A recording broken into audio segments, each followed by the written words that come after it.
Alors, eh bien écoutez, je suis prête à répondre à vos questions si toutefois vous en avez. Ok. Alors, dites-moi, quelle méthode utilisez-vous pour reconstruire mes sourcils? Alors, la reconstruction des sourcils aujourd'hui, elle se fait de façon de plus en plus naturelle. C'est-à-dire qu'aujourd'hui, on retrace des poils de sourcils à l'aide d'une aiguille qui s'appelle Clipad Absolute, qui est une aiguille la plus fine au monde et qui nous permet justement de dessiner chaque poil pour reconstruire justement un sourcil de façon à ce que ça fasse le plus naturel possible.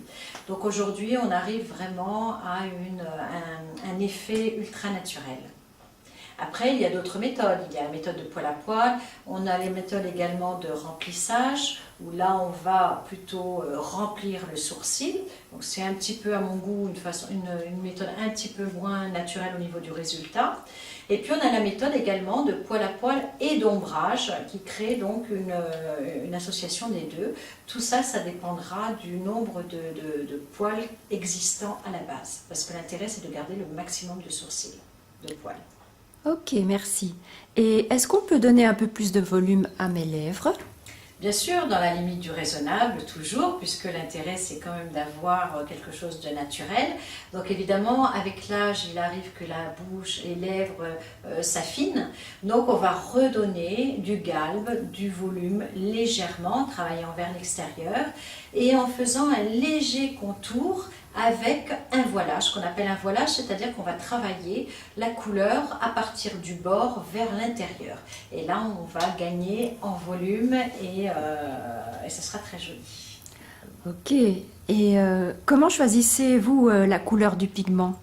Alors la couleur du pigment va être en fonction évidemment de la sophistication de la personne, plus ou moins clair, plus ou moins rosé, plus ou moins des tons froids, des tons chauds. Tout ça va dépendre de la carnation et puis du style de la personne. Donc ça, on en discute avec la cliente évidemment. Ok. Et combien de temps dure une séance de maquillage permanent? Alors, la séance peut durer de 1 heure à 2 heures en fonction de la prestation que l'on va faire. Donc, il est préférable de prendre son temps pour réaliser une jolie prestation. Donc, comptez, comme je le disais tout à l'heure, un sourcil à peu près 1 heure et demie et une bouche à peu près 2 heures de travail. Ok. Et quelle est l'évolution de la pigmentation après la séance? Alors, ce qu'il faut savoir, je mets en garde évidemment ma cliente, je lui explique correctement l'évolution que ça va être. C'est-à-dire que suite à la prestation, évidemment, on aura une couleur qui sera un peu foncée, mais qui va au fur et à mesure diminuer jusqu'à perdre 30% de son intensité. Donc moi, connaissant bien les couleurs de mes pigments, je lui explique correctement qu'on aura un pigment foncé au départ, mais qui va devenir 30% plus clair au bout de 10 jours. Donc il faut vraiment laisser passer cette période de 10 jours pour avoir sa couleur définitive. Et ensuite, nous nous reverrons 1 mois après pour procéder justement à la retouche qui va nous permettre soit d'évoluer dans la couleur, l'intensifier un peu plus si la peau a rejeté. On ne peut pas savoir à l'avance comment une peau va réagir et une personne à l'autre, c'est complètement différent. Ok. Donc on va pouvoir foncer mais on ne pourra pas spécialement éclaircir. Donc il faut modérer ces couleurs. D'accord. Et dites-moi, est-ce que vous avez un book de vos réalisations? Alors, j'ai un book physique que je peux vous montrer évidemment lorsque vous venez me voir, avec des photos de réalisation. En revanche, il est préférable d'aller sur ma page Facebook, où là vous allez trouver toutes mes réalisations, en gros plan en plus, ou sur mon site internet, dont vous trouverez les coordonnées à la fin de cette vidéo. Ok. Et utilisez-vous les toutes dernières techniques? Car je sais que ça évolue très rapidement dans ce domaine-là.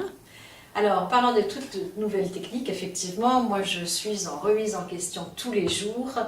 J'adore ce que je fais, je suis une passionnée, ce qui fait que je suis tout le temps en quête des nouvelles techniques. Donc pour cela, je fais des stages de perfectionnement. Même après tant d'années d'expérience, il faut toujours se remettre en question et acquérir les nouvelles techniques. Donc tous les ans, 1 à 2 fois par an, je pratique des stages de perfectionnement, où là on apprend des nouvelles techniques, du nouveau matériel, c'est passionnant et c'est à l'infini. Donc j'utilise régulièrement les nouvelles techniques. Bon, ben voilà qui est très rassurant. Alors, Merci. quand est-ce qu'on prend rendez-vous? Avec plaisir, on va consulter l'agenda. À très bientôt. Ok, merci.